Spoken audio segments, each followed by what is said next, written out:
Lakbay sa Mensahe.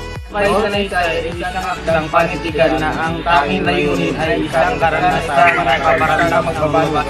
Pangawag sa programang paglalakbay. Lakbay sa Mensahe, Lakbay. Travel leisure, travel law. Travel writing, travel literature.